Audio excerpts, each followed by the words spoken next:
Pada kesempatan kali ini, saya akan membahas jenis-jenis sistem informasi dalam bisnis dan manajemen. Nah, sistem informasi dalam bisnis dan manajemen ini memainkan peran penting dalam membantu organisasi untuk mengelola data, proses, dan keputusan bisnis.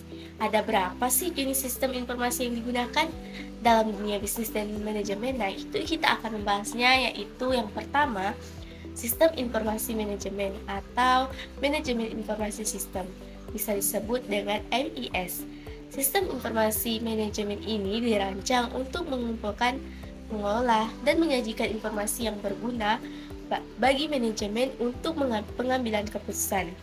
MIS ini seringkali menghasilkan laporan rutin yang mencakup berbagai area operasional dalam organisasi seperti laporan keuangan, produksi, dan pemasaran. Nah, laporan ini membantu manajer dalam membuat keputusan teknis yang berkaitan dengan alokasi sumber daya, efisiensi, operasional, dan pengendalian penganggaran. Nah, contoh implementasi MIS ini adalah laporan penjualan harian yang memberikan gambaran jelas tentang performa penjualan dan stok barang yang tersedia, sehingga manajer dapat segera membuat keputusan untuk stok barang atau menghentikan produk tertentu jika tidak laku. Nah, yang kedua yaitu sistem pendukung keputusan atau Decision Support System atau disebut dengan DSS. Nah, sistem pendukung keputusan ini merupakan sistem yang digunakan untuk membantu manajer dalam membuat keputusan yang lebih kompleks, yang strategi. DSS ini tidak hanya menyediakan informasi yang sudah diproses, tetapi juga memungkinkan pengguna untuk melakukan analisis, pemodelan, dan simulasi. Nah, skenario yang berbeda. Dengan demikian, DSS ini lebih fleksibel daripada MIS dan lebih digunakan untuk keputusan yang sifatnya tidak rutin dan tidak dapat diprediksi dengan mudah. Kemudian yang ketiga yaitu sistem informasi eksekutif atau eksekutif sistem informasi sistem. Nah, sistem informasi eksekutif ini adalah alat yang sangat penting bagi manajemen puncak atau eksekutif dalam membuat keputusan strategis. Nah, EIS ini menyajikan informasi yang sangat ringkas, terkini, dan relevan dengan tujuan utama untuk memberikan gambaran secara keseluruhan tentang kesehatan perusahaan. Nah, biasanya informasi yang disajikan dalam EIS ini berupa grafik atau dashboard yang mudah dibaca dan cepat dipahami. Kemudian yang keempat yaitu sistem transaksi data atau transaksi processing system, bisa kita sebut dengan TPS. Nah, sistem transaksi data ini berfungsi untuk memproses dan merekam transaksi bisnis yang berlangsung secara rutin seperti pembelian barang, penjualan, kemudian pembayaran dan pemrosesan lainnya yang terjadi dalam operasional sehari-hari. Nah, misalnya nih kita pelanggan melakukan pembelian melalui kasir. Nah, TPS ini nih akan secara otomatis mencatat transaksi tersebut dalam sistem memperbarui stok barang serta status pembayaran, karena TPS ini nih menangani volume data yang sangat tinggi. Nah, sistem ini juga harus beroperasi secara cepat dan andal untuk mendukung kelancaran operasional perusahaan. Kemudian yang kelima yaitu sistem informasi sumber daya manusia atau Human Resource Informasi. Sistem Enterprise Resource Planning atau yang disingkat dengan ERP adalah sistem informasi yang mengintegrasikan berbagai fungsi dan departemen dalam perusahaan ke dalam suatu platform yang terpusat. Contohnya, perusahaan manufaktur dapat menggunakan ERP untuk mengelola siklus produksi mulai dari pembelian bahan baku, perencanaan produksi, hingga pengiriman produk jadi kepada pelanggan. ERP membantu dalam membuat keputusan yang lebih cepat dan berbasis data yang terintegritas di seluruh organisasi.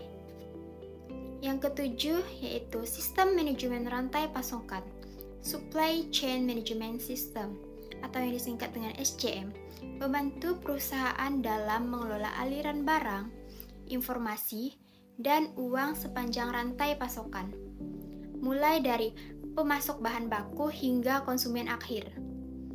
Sistem ini memungkinkan perusahaan untuk memonitor ketersediaan barang secara real-time, memperkirakan permintaan pasar, dan mengoptimalkan pengiriman produk.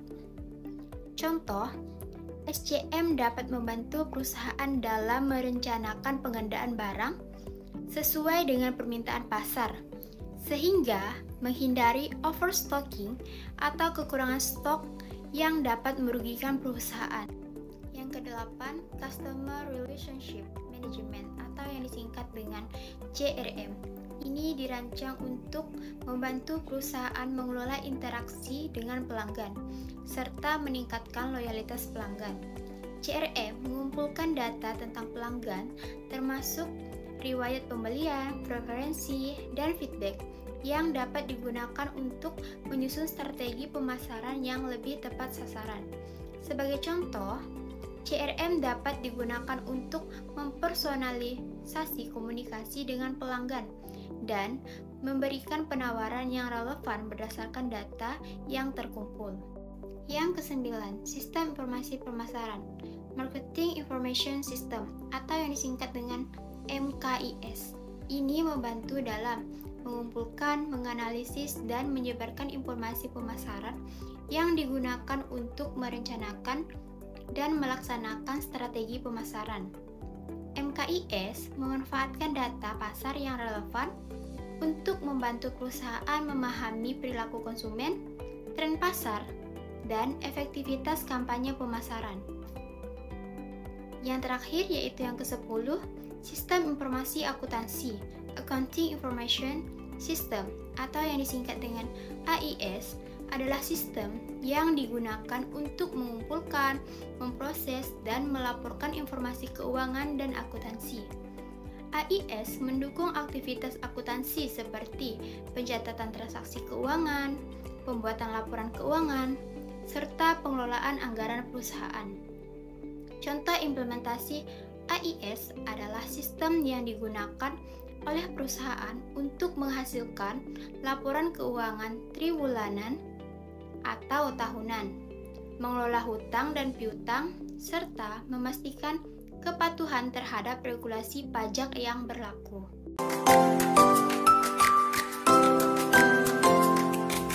Peran sistem informasi dalam pengambilan keputusan. Fungsi pokok dari sistem informasi adalah memberikan data yang akurat dan terstruktur, sehingga pengguna informasi tersebut dapat dengan mudah memahami kondisi yang sedang terjadi, mengoptimalkan rancangan strategi, mengelola risiko, dan pengambilan keputusan yang lebih efektif. Berikut merupakan beberapa poin terkait peran sistem informasi dalam pengambilan keputusan. Yang pertama, menyediakan informasi yang akurat dan real-time. Sistem informasi dapat membantu perusahaan atau organisasi dalam mengolah data, sehingga mampu menghasilkan informasi yang akurat untuk pengambilan keputusan yang jauh lebih efektif. Yang kedua, meningkatkan koordinasi. Sistem informasi memungkinkan terjalinnya komunikasi yang lebih baik melalui akses yang lebih lancar dan cepat. Yang ketiga, mengurangi duplikat data dan kerja manual. Menginput data secara berulang kali dapat meningkatkan risiko kesalahan manusia. Sistem informasi dapat mengurangi kebutuhan untuk input data manual dan memastikan bahwa data yang sama digunakan di seluruh sistem, sehingga mengurangi kemungkinan terjadinya kesalahan dalam pencatatan. Dan yang terakhir, membantu mengidentifikasi keputusan dan mengurangi risiko. Sistem informasi menyediakan data historis dan analisis tren yang memungkinkan pengambilan keputusan lebih tepat dan objektif, serta berbasis data. Dengan analisis prediktif, sistem informasi juga dapat membantu perusahaan dan organisasi dalam mengantisipasi risiko untuk pembuatan strategi yang jauh lebih baik.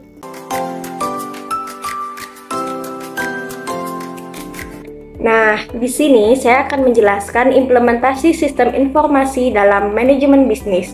Peran sistem informasi manajemen untuk mencapai keunggulan strategi dicontohkan pada suatu perusahaan yang memutuskan untuk mengubah seluruh datanya menjadi basis data dengan alat penghubung standar, sehingga memungkinkan berbagi informasi dengan para bisnis lainnya. Nah, dalam perkembangannya, implementasi sistem informasi dalam manajemen bisnis sudah menjadi faktor utama dalam meningkatkan efisiensi, produktivitas, dan daya saing perusahaan. Sistem ini memungkinkan pengumpulan, penyimpanan, pengelolaan, dan analisis data yang relevan untuk mendukung pengembalian keputusan strategis. Nah, ada pun beberapa implementasi utama nih dalam manajemen bisnis. Yang pertama, Enterprise Resource Planning adalah sistem yang mengintegrasikan berbagai fungsi bisnis seperti keuangan, sumber daya manusia, logistik, dan produksi ke dalam satu platform. Dengan ini memungkinkan perusahaan dapat meningkatkan efisiensi operasional dan mengurangi kesalahan. Nah, yang kedua, Customer Relationship Management, sistem yang membantu perusahaan untuk mengelola hubungan dengan pelanggan melalui analisis data pelanggan, pengelolaan prospek, dan pelacakan interaksi pelanggan. Dengan ini dapat meningkatkan pengalaman pelanggan dan loyalitas pelanggan. Yang ketiga ada Supply Chain Management. Sistem ini memfasilitasi pengelolaan pasok secara menyeluruh, mulai dari perencanaan hingga distribusi. Dengan ini, perusahaan dapat mengoptimalkan persediaannya, mengurangi biaya logistik, dan meningkatkan waktu respon terhadap permintaan pasar. Nah, yang keempat, Business Intelligence. Sistem ini membantu menganalisis data bisnis untuk mendapatkan wawasan strategis. Dengan ini, perusahaan dapat memahami tren pasar, kinerja bisnis, dan area untuk peningkatan. Nah, yang kelima, E-commerce and Digital Marketing. Sistem ini mendukung operasional e-commerce dengan mengelola transaksi online, manajemen inventaris, hingga strategi pemasaran digital seperti analitik pemasaran dan kampanye media sosial. Dengan menggunakan sistem informasi, tidak hanya membantu dalam efisiensi operasional, tetapi juga dapat membuka peluang untuk inovasi. Dengan penerapan yang tepat, manajemen dapat mengambil keputusan berdasarkan data dan merespon perubahan pasar dengan lebih cepat dan akurat.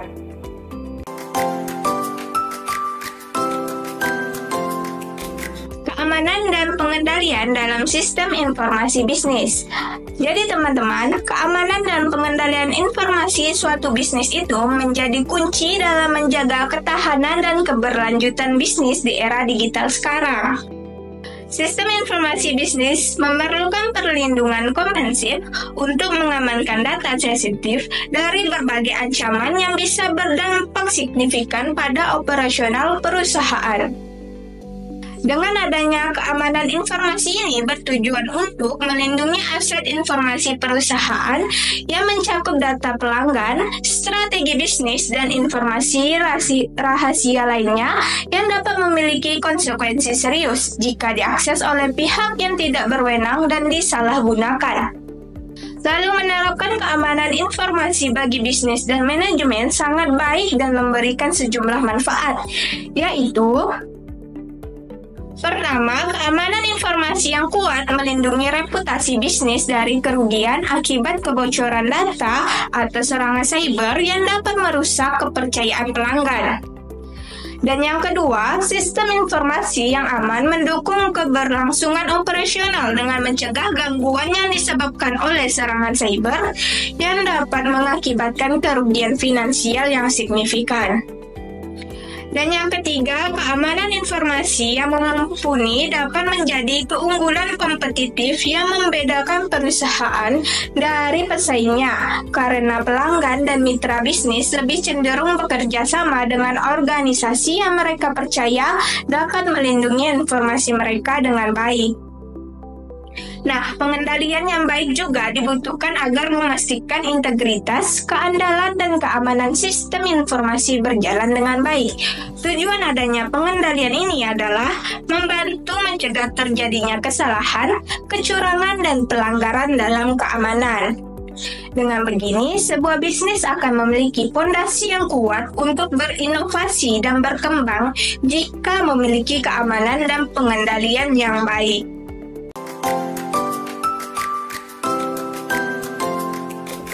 Berikutnya yaitu tentang tren. Nah, dalam perkembangan teknologi, ini tentunya membawa satu inovasi dalam sistem informasi bisnis. Nah, di antaranya itu yang pertama, cloud computing.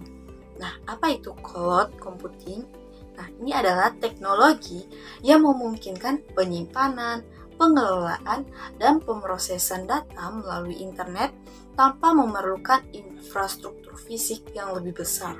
Nah, manfaatnya yaitu bisa dari segi fleksibel dan skalabilitas. Artinya, bisnis ini dapat menyesuaikan kapasitas penyimpanan dan pemrosesan sesuai kebutuhan tanpa harus berinvestasi dalam perangkat keras tambahan. Nah, yang kedua juga mengefisienkan biaya dengan mengurangi biaya operasional dengan menghilangkan kebutuhan investasi dalam server fisik dan pemeliharaannya. Nah, aksesnya juga global. Nah, data yang dapat diakses ini dapat dari mana saja selama itu terhubung dengan internet, memudahkan kerja jarak jauh dan juga bisa kolaborasi tim. Lalu yang kedua itu ada artificial intelligence atau AI, dan machine learning. Nah, keduanya ini memberikan kemampuan analisis dan otomatisasi dalam berbagai aspek bisnis, seperti analisis data cerdas. Ini menggunakan algoritma AI untuk memprediksi tren pasar dan perilaku pelanggan. Yang kedua itu melalui chatbot berbasis AI ini juga dapat menangani layanan pelanggan. Nah, sedangkan sistem otomatisasinya juga dapat meningkatkan efisiensi operasionalnya. Lalu yang selanjutnya yaitu dalam pengambilan keputusannya yang lebih baik. Nah, AI ini juga dapat memberikan wawasan berbasis data yang membantu perusahaan dalam strategi bisnis dan pengelolaan risiko bisnis tersebut. Nah, kita lanjut yang ketiga yaitu ada Internet of Things atau IoT. Nah, ini menghubungkan perangkat fisik dengan sistem informasi melalui jaringan internet, juga bisa membuat perusahaan untuk mengumpulkan dan menganalisis data dari berbagai sumber.